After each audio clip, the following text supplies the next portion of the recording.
from my side, what we have done in Virinchi Hospitals is basically our motto is zero infection.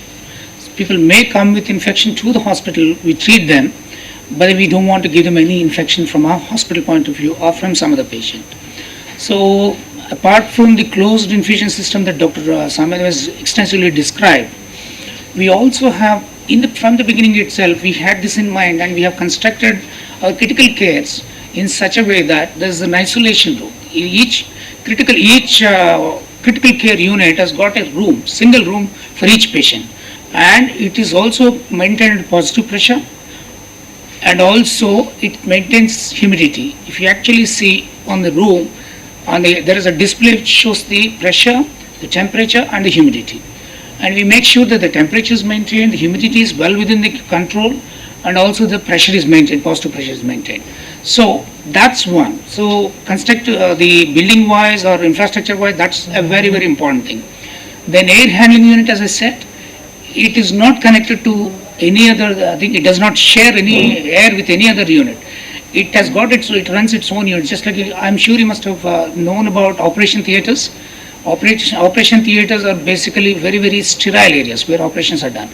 We built our critical care unit also in the same way. We have not compromised at Virinchi. I can proudly say that Virinchi Hospital is among the very few hospitals in the country who has done this, and that's one. Secondly, with our consultants following and establishing robust processes to prevent cross infections or hospital acquired infections.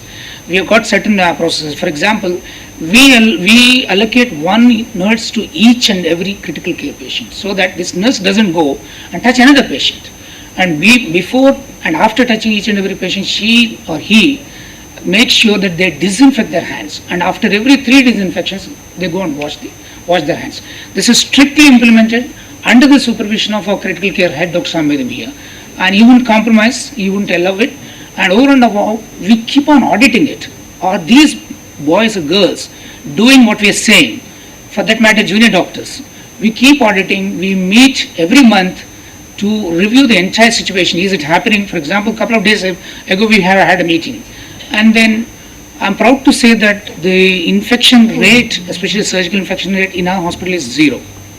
And cross infections are, I wouldn't say not there, but very, very minimal, well within the acceptable standards. That's one. Secondly, whenever we receive a patient from outside another hospital or from community, we make sure, if there is a suspicion, we make sure that that patient is isolated till certain swabs are taken, and a nurse, 1:1, though the patient is not sick, 1:1 nurse is provided till the patient is proven that the patient is not infected with a bug which he has carried it from outside.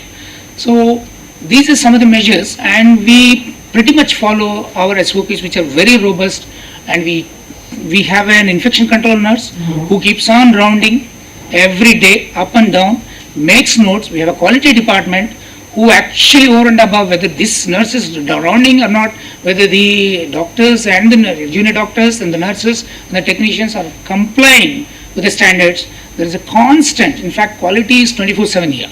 So constant whistle, they keep a constant whistle. Whenever there is a breach of process, it is immediately escalated to me and to Dr. Samed, who is the head of the infection control committee in our hospital.